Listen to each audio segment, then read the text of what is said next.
किम Cartesian का नाम सुनते ही शायद आपके दिमाग में भी रियलिटी शोज, लग्जरी लाइफस्टाइल और मिलियंस ऑफ फॉलोअर्स आते होंगे। लेकिन किम कार्डेशियन ने सेलिब्रिटी बनके सिर्फ पैसा ही नहीं कमाया, उन्होंने एक ऐसा फैशन ब्रांड खड़ा कर दिया जिसकी वैल्यूएशन आज $5 बिलियन है और अब स्किम्स इंडिया आ रहा है। लेकिन सबसे इंटरेस्टिंग बात ये नहीं है कि स्किम्स इंडिया आ रहा है। इंटरेस्टिंग बात ये है कि इंडिया में स्किम्स लॉन्च करने के लिए किम कार्डेशियन ने रिलायंस को ही पार्टनर क्यों बनाया। क्या अंबानी सिर्फ एक फैशन इंटरनेशनल ब्रांड इंडिया ला रहे हैं या फिर रिलायंस को इंडिया के फैशन मार्केट में बहुत बड़ी अपॉर्चुनिटी दिख रही है? तो आज की वीडियो में हम पूरा गेम समझेंगे कि किम कार्डेशियन ने रिलायंस को ही क्यों चुना इंडिया आने के लिए। अब एक सेकंड के लिए किम कार्डेशियन को साइड में रखते हैं और सिर्फ स्किम्स को देखते हैं। सबसे पहली चीज, स्किम्स कोई 50 साल पुरानी फैशन ब्रांड नहीं है। ये ब्रांड लॉन्च हुआ था 2019 में,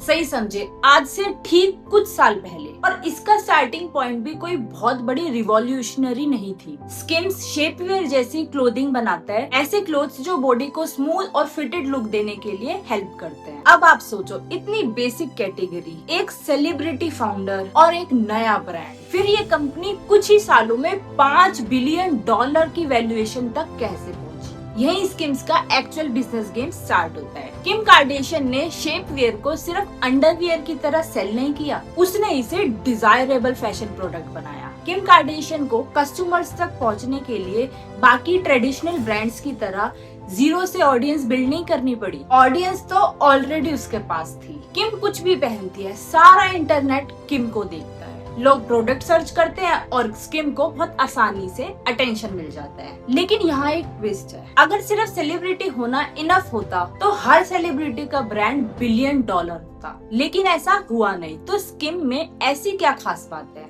स्किम का सबसे बड़ा वेपन सिर्फ किम कार्डेशियन का नाम नहीं था, उसका वेपन था अटेंशन को मार्केट में कन्वर्ट करना। सोचो, ट्रेडिशनल फैशन ब्रांड्स को क्या करना पड़ता है? पहले एडवर्टीजमेंट, फिर इन्फ्लुएंसर्स, फिर कैंपेन, फिर ऑडियंस बिल्ड करो और फिर लास्ट में कस्टमर्स को कन्विंस करो। और वहीं दूसरी तरफ स्किम के पास पहले से ही इतना मैसिव एडवांटेज था। किम कार्डेशियन खुद एक मार्केटिंग चैनल थी, लेकिन ब्रांड ने यहाँ एक और स्मार्ट मूव लिया। उसने स्किम को सिर्फ किम कार्डेशियन का मर्चेंडाइज बनने नहीं दिया, ब्रांड ने डिफरेंट बॉडी टाइप्स और साइजेस को हाईलाइट किया। शेपवेयर से आगे अंडरवियर, लॉन्जवियर और अपैरल तक एक्सपैंड किया और धीरे धीरे एक complete lifestyle fashion brand create किया। यानी कस्टमर ये नहीं सोच रहा था कि मैं किम कार्डेशियन का प्रोडक्ट खरीद रहा हूँ, बल्कि कस्टमर सोच रहा था कि मैं स्किम्स खरीद रहा हूँ। इसी ग्रोथ के बीच 2025 में स्किम्स ने $225 मिलियन की फंडिंग रेज की,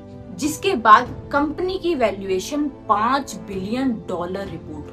रियूटर्स के मुताबिक कंपनी $1 बिलियन से ज्यादा एनुअल नेट सेल्स की तरफ बढ़ रही थी। यानी 2019 में स्टार्ट हुआ ब्रांड कुछ ही सालों में $1 बिलियन का बिजनेस बन गया। और किम कार्डेशियन के लिए नेचुरली एक क्वेश्चन मन में आया कि अब अगला मार्केट कौन सा, और आंसर था इंडिया। लेकिन इंडिया में एंटर करने के लिए स्टोरी में एक इंटरेस्टिंग कोइंसिडेंस था। किम कार्डेशियन इंडिया में पहली बार 2024 में आई थी और रीजन था अनंत अंबानी और राधिका मर्चेंट की वेडिंग। किम अपनी सिस्टर क्लोई कार्डेशियन के साथ मुंबई आई थी और वहीं अंबानी वेडिंग अटेंड करी थी। तो इन दोनों सिस्टर्स का पहला विजिट 2024 में होता है। उस वक्त किम कार्डेशियन इंडिया में एक सेलिब्रिटी गेस्ट बन के आई थी, लेकिन शायद किसी ने इमेजिन नहीं किया होगा ठीक 2 साल बाद उनका इतना बड़ा $1 बिलियन का बिजनेस अंबानी फैमिली के साथ पार्टनरशिप करके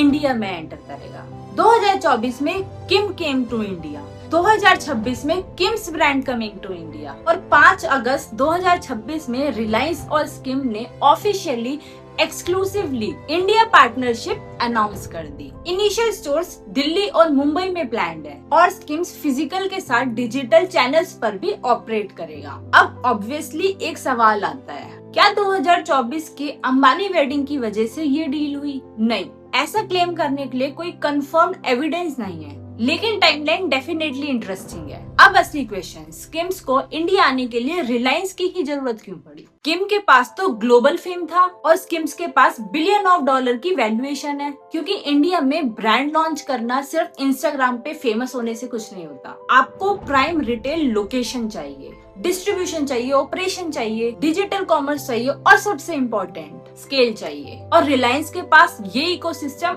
ऑलरेडी है। Reliance already multiple premium, international और लग्जरी ब्रांड्स के साथ काम करता है। इसलिए स्किम्स के लिए रिलायंस एक readymade Indian business infrastructure provide करता है। लेकिन यहाँ डील का दूसरा हाफ और भी इंटरेस्टिंग है। रिलायंस को स्कीम की जरूरत क्यों पड़ी? क्योंकि रिलायंस सिर्फ स्टोर्स फिल नहीं कर रहा, वो इंडिया में ग्लोबल ब्रांड्स का पोर्टफोलियो बिल्ड कर रहा है और स्कीम्स का प्रोफाइल अलग है। ये कोई ट्रेडिशनल ब्रांड नहीं है, ये एक celebrity powered, social media driven global fashion brand है। मतलब रिलायंस को एक ऐसा ब्रांड मिल रहा है जिसको यंग कस्टमर्स ऑलरेडी जानते हैं और स्किम को मिल रहा है इंडिया में स्केल करने का partner. Simple equation, Kim brings the global attention, Reliance brings the Indian infrastructure. अब ये क्वेश्चन है कि इंडिया में स्किम की अपॉर्चुनिटी कितनी बड़ी है। अब यहाँ पे एक चीज क्लियर करनी बहुत जरूरी है, स्किम्स का मतलब सिर्फ शेप वियर नहीं है। ब्रांड शेप वियर से स्टार्ट हुआ था, लेकिन अब लॉन्जरी, अंडरवेयर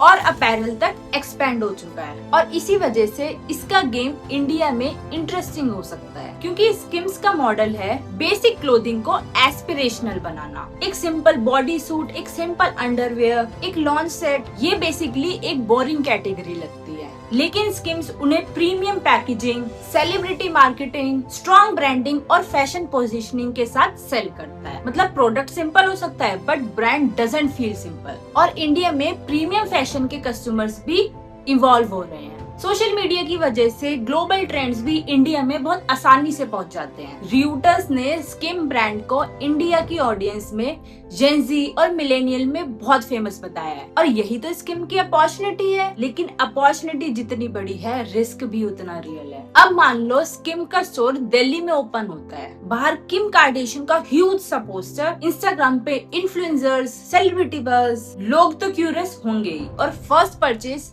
बहुत ही आसान। लेकिन असली टेस्ट तो उसके बाद होगा, क्योंकि इंडियन कस्टमर एक बार क्यूरियोसिटी की वजह से हजारों स्पेंड कर सकता है, लेकिन रिपीट परचेज के लिए उसको रीजन चाहिए। फिट अच्छा, कंफर्ट अच्छा, क्वालिटी जेन्युइनली प्रीमियम है और सबसे इम्पोर्टेंट प्राइस वर्थ इट है या फिर नहीं। इंडिया में स्किम को एस्टैब्लिश्ड इनर वियर और शेप वियर ब्रांड के साथ कम्पीट करना पड़ेगा, including home grown D2C brands. Kim Kardashian customers को अट्रैक्ट कर सकती है, लेकिन प्रोडक्ट कस्टमर्स को रिटेन करेगा।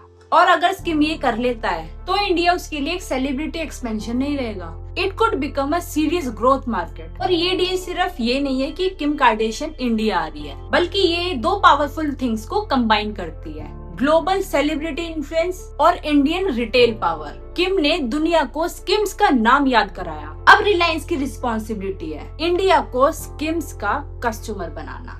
लेकिन फाइनल डिसीजन किम या अंबानी नहीं करेंगे, ये कस्टमर करेगा। अगर कस्टमर्स ने कह दिया कि प्रोडक्ट जेन्युइनली वर्थ इट है, स्किम्स विन। और अगर लोगों को लगा कि स्किम का प्राइस बहुत महंगा है, तो ये वहीं पे मार खा सकता है। क्या $5 बिलियन का ब्रांड इंडिया में आके भी उतना ही बड़ा बन सकता है, या इंडिया आकर स्किम को अपने अंदर कुछ चेंजेस लाने पड़ेंगे? इसका आंसर तो खैर स्टोर्स खुलने के बाद ही मिलेगा। मुझे सबसे ज्यादा क्यूरियोसिटी इस बात की है कि किम के मिलियंस ऑफ फॉलोअर्स में उनके जेन्युइन कस्टमर्स कितने बनेंगे। आप बताओ, अगर स्किम्स इंडिया में सच में लॉन्च होता है तो क्या आप उनके कस्टमर्स बनोगे? अगर आपको ऐसी वीडियोस इंटरेस्टिंग लगती है तो प्लीज चैनल को सब्सक्राइब करो, लाइक करो, इस वीडियो को शेयर करो एंड मैं मिलती हूँ आपसे अगली वीडियो में अपनी इंटरेस्टिंग वीडियो के साथ। तब तक ध्यान रखो, गुड बाय।